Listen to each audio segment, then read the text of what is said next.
The next algorithm is to merge two sorted arrays into a single sorted array. So the name of the algorithm is merge, and there are 6 parameters. Now let us explain those parameters one by one. The first one is A. What is A? A is the first one-dimensional array which is sorted and which we are to merge.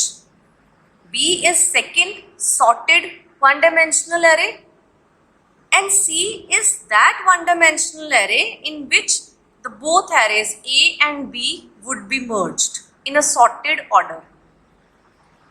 R represents number of elements of array A. A array में कितने elements हैं?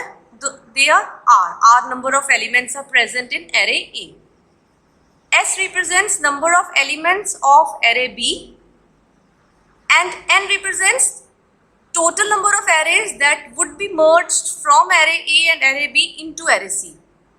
So number of elements of array C would be sum of number of elements of array A and number of elements of array B. That is number of elements of array C, that is N equals to R plus S. So N equals to R plus S. I hope the parameters are clear. Now let us discuss the steps of the algorithm. So for that I have written the algorithm separately on a paper.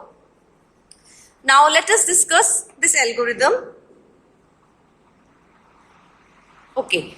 Now for discussion of the algorithm, let me suppose that I am taking smaller arrays so that the explanation becomes much easier. Let us suppose the first array A is having 4 elements, 2, 6, 7 and 8. Now see, these elements are present in sorted order because the requirement of merging is that both arrays should be in sorted order. Let us suppose I am having another array B of 2 elements. Now see, these elements are also in sorted order. I will merge these 2 arrays into the third array which is called C. So it means the number of elements which are present in array C would be the sum of number of elements of array A and number of elements of array B. Now how many elements are present in array A? 4. So the value of R is 4 in my example. How many elements are there in array B? That is 2. So the value of S in my example is 2. And how many elements would be there after merging in array C? They would be 4 plus 2, that is 6. So मैंने पहले से ही 6 blocks खाली बना के रखे हुए हैं so that जब हम merging करते जाएंगे तो यहाँ पर हम elements लिखते जाएंगे. Now let us start the algorithm. First step. I have used 3 pointer variables. PTRA means pointer variable of array A. PTRB means pointer variable of array B. And PTRC means pointer variable of array C. और तीनों में 1 value को initialise कर दिया है. यानी जो PTRA है that is pointing first element of array A. PTRB is pointing first element of array B because PTRA is 1, PTRB is also 1, and PTRC has been also initialized to 1. So all these pointers are pointing to the first element of their respective arrays. Clear? I hope this step is clear. Now next step. There is a loop. We have to repeat this loop. This loop starts from second step and ends here. We will repeat this loop while this condition and this condition, they both are true because AND is present, AND operator is there. And AND operator means and this condition would be true if this subcondition and this subcondition both would be true. Now let us see, are these subconditions true in our case? Let us check. While PTRA, what is PTRA? It is currently 1. What is R? That is 4. Is 1 less than equals to 4? So this condition is true. And let us check this condition also. PTRB. What is PTRB? That is currently 1. Fine. And what is S? That is 2. Is 1 less than equals to 2? This condition is also true. So true and true means true. So it means the control will come inside this loop. Fine. Now let me write the values of PTR-A, PTR-B, PTR-C here. Currently PTR-A is 1. PTR-B is also 1. And PTR-C is currently also 1. Fine. So this condition is true. So control will move inside the loop. Now inside the loop there is an if condition. Now let us see if this condition is true or not. If A of PTR-A, what is PTR-A? PTR-A is currently 1. A of 1. What is A of 1? A of 1 is 2. This is less than equal to B of PTR-B. What is PTR-B? That is 1. B of 1. What is B of 1? That is 6. Is 2 less than equals to 6? Yes, the condition is true. So it means the control will come inside the if block. Now what we'll do? Now see, we have checked कि array A का कि array B का किसका element छोटा है, smaller है. We found that कि array A का जो फर्स्ट एलिमेंट है that is smaller. So what we'll be doing? We'll shift this element into C array. क्योंकि हमने C array को merge करना है in a sorted order. तो हमने क्या किया? Set PTR C of PTR-C. PTR-C is 1 यानी C of 1 में क्या डाल दो? A of PTR-A यानी A of 1 that is 2. So C of 1 में हमने 2 डाल दिया और because हमने C of 1 फुल कर ली है, अब हम क्या करेंगे? जो C का PTR है PTR-C इसको 1 इंक्रीमेंट कर देंगे. Now PTR-C will not point to the first location, it will now point to the second location. C of PTR-C becomes 2. And similarly A of PTR-A is also incremented by 1. क्यों? क्योंकि first element हमने C में डाल दिया है. अब हम PTR-A को क्या अपडेट कर देंगे? That becomes 2. That is pointing to second element now. PTR-A becomes 2. ठीक है. अब if चली तो else नहीं चलेगी. कंट्रोल यहाँ आ गया, फिर से लूप रिपीट हुई. Now let us see कि अब जो चेंजेस हुए हैं इन चेंजेस में ये कंडीशन ट्रू होती है कि नहीं होती. And you know for this condition to be true these both sub conditions should be true. Now let us check. PTR-A. Now currently the value of the PTR-A is 2 is less than equal to R. R is 4. Now this condition is still true. And PTR-B is 1 is less than equal to S is 2. This condition is also true. So true and true means true. So the control will move inside the loop.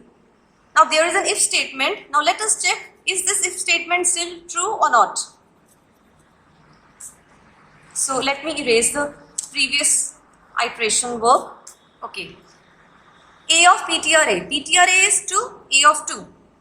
What is A of 2? A of 2 is 6. Is less than equal to B of PTR-B. यानी अब पहले हमने इन दोनों को compare किया, इन दोनों में से जौन सा छोटा था उसको यहाँ डाल दिया और इसका पॉइंटर आगे शिफ्ट हो गया. Now we will compare this element of A and this element of B. Now these are equal by chance. So is A of 2 is less than equal to B of PTR-B. PTR-B is 1. B of 1 is 6. Is 6 less than equals to 6? Yes, equal तो है ना. So the condition is true. So control if को execute करेगा. If में हमने क्या लिखा? C of PTR-C. PTR-C is 2. C of 2 में क्या डाल दो? इधर C of 2 में क्या डाल दो? A of PTR-A. PTR-A is 2. A of 2 that is 6. तो इसमें 6 डाल दो और C का पॉइंटर भी एक इंक्रीमेंट कर दो. It becomes 3 now. और A का पॉइंटर वेरिएबल भी एक इंक्रीमेंट कर दो by 1. So it also becomes 3 now. If चली तो else नहीं चलेगी. ठीक है. वापस लूप चली. यहाँ से मैं पॉइंटर्स को फिलहाल मैं इरेज कर देती हूँ क्योंकि मैंने पॉइंटर्स की वैल्यूज को साइड पे लिख दिया हुआ है. सो यहाँ से कि कंफ्यूजन ना हो इसलिए let me erase these pointer variables. इसमें 2 था, इसमें 6 है. ठीक है. Now for the next iteration अब देखते हैं कि नेक्स्ट आइट्रेशन की वैल्यू ट्रू है कि नहीं है. अगर देखा जाए तो अब कौन से वैल्यूज की टर्न है? ए में इसकी टर्न है और बी में अभी भी इसकी टर्न है क्योंकि बी एरे का कोई एलिमेंट सी में भी नहीं गया. ठीक है. सो अब अगर हम देखें, चेक करें तो इन दोनों में से स्मॉलर एलिमेंट कौन सा है? ऑफ कोर्स 6 है. तो इट मींस अब बी एरे का एलिमेंट सी में जाएगा. So let us see how. हमने वाइल लूप चलाई नेक्स्ट इटरेशन में. PTRA is 3 is still less than equals to 4. This condition is true. And PTRB is 1 is less than equal to 2. This condition is also true. So true and true means true. So control will come inside the loop and if condition will be checked. Now what is if A of PTRA यानी A of 3 कितना है 7 is less than equal to B of PTRB यानी B of 1 कितना है 6. क्या 7 6 से छोटा है? नो. तो एल्स चलेगी. एल्स पार्ट क्या करेगा? बी के एलिमेंट को उठा के सी में डालेगा क्योंकि बी का छोटा है इस टाइम. सो उसके क्या स्टेप्स हैं? सी ऑफ PTRC यानी सी ऑफ 3 में क्या डाल दो? बी ऑफ PTRB यानी बी ऑफ 1. तो सी ऑफ 3 में इधर क्या डाल दो? B of 1 that is 6. And C का पॉइंटर भी एक इंक्रीमेंट कर दो एंड बी का पॉइंटर भी एक नंबर इंक्रीमेंट कर दो. तो C का pointer was 3, it now becomes 4. B का pointer was 1, it now becomes 2 और A का पॉइंटर 3 था. क्लियर? फिर से आइट्रेशन चली. अब देखते हैं कि अब कंडीशंस हमारी ट्रू हैं कि फॉल्स हैं. Now see PTRA is 3. 3 is still less than equal to 4. This condition is true. And PTRB is 2. 2 is less than or equals to 2. This condition is still true because equal तो है ना. So true and true means true यानी control loop के अंदर आ गया यानी if statement अब execute होगी. So let us check the if statement. अब हम देखो किसको चेक करने वाले हैं. अब B का 6 तो चला गया था ना उसमें. अब पॉइंटर वेरिएबल B का क्या है? 2 यानी अब इस एलिमेंट को और A का पॉइंटर वेरिएबल इज 3 यानी A का थर्ड एलिमेंट एंड B का सेकंड एलिमेंट कंपेयर होगा. जिसका छोटा होगा वो C के एरे में जाएगा और उसका पॉइंटर आगे शिफ्ट हो जाएगा. So let us see. A of PTRA is 3, A of 3 is 7 is less than equal to B of PTRB is 2. So that is 9. क्या 7 9 से छोटा है? Yes, it means अब 7 की टर्न है यहाँ शिफ्ट होने के लिए. तो शिफ्टिंग के लिए इफ कंडीशन इज ट्रू ये वाले स्टेप्स चलेंगे. तो देखना ये वाले स्टेप्स क्या करेंगे? 7 को सी एरे में डाल देंगे. See how? C of PTRC यानी सी ऑफ 4 यानी यहाँ पर क्या डाल दो? A of PTRA यानी A of 3 यानी 7. तो C of PTRC में 7 डाल दो क्योंकि 7 चला गया. अब दोनों पॉइंटर वेरिएबल्स को हम आगे शिफ्ट कर देंगे. C का पॉइंटर वेरिएबल भी +1 कर देंगे. सो 4 + 1 becomes 5. अब न्यू पॉइंटर वेरिएबल कितना हो गया? 5. एंड A के पॉइंटर वेरिएबल को भी इंक्रीमेंट कर देंगे. A का pointer variable was 3, it becomes 4. यानी कि अब A4 की टर्न है. अब A4 और B2 का कंपैरिजन होगा. अब देखने में देखा जाए तो छोटा कौन सा? 8. सो अब देखना 8 जाएगा यहाँ पे. See how this iteration is over. Now let us check कि अगली आइट्रेशन ट्रू होती है कि फॉल्स होती है. Now in the next iteration, PTRA is 4 is less than or equals to 4. Now this condition is true because 4 के equal है, equals to भी है. And PTRB is 2 is less than equals to S is 2. This condition is also true. True and true is true. Control will move inside the loop. Now let us check if condition. अगर हम manually देखें तो A की turn है. A का element अब C में जाना चाहिए क्योंकि ये छोटा है, स्मॉलर है. सो देखते हैं कैसे. A of PTRA यानी A of 4 कितना? 8 less than equal to B of PTRB यानी B of 2 दैट इज 9. वाकई ही 8 9 से छोटा है यानी 8 को अब C एरे में जाना चाहिए using this step. A of PTRA यानी 8 को किस में डाल दो? C of PTRC यानी C of 5 में डाल दो यानी इधर 8 डाल दो और दोनों के पॉइंटर वेरिएबल्स को इंक्रीमेंट कर दो. तो C का pointer variable was 5, now it becomes 6. A का pointer variable was 4, now it becomes 5. Clear? Now if चला तो else नहीं चलेगा. Now the next iteration. Now let us see कि अब next iteration true है कि नहीं है. Now the current values. PTRA, the current value of PTRA is 5.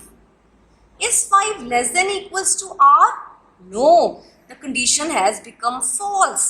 और अगर एंड ऑपरेटर लगा हुआ है एंड एक कंडीशन भी फॉल्स हो गई है तो सेकंड को चेक करने की जरूरत ही नहीं है. क्यों? क्योंकि अब फॉल्स ही आएगा आंसर. क्लियर है ना? एंड कब ट्रू होती है? And is true when both the conditions with the and are true. अब एक फॉल्स हो गई है, 5 is less than equals to 4। ये फॉल्स क्यों हुई?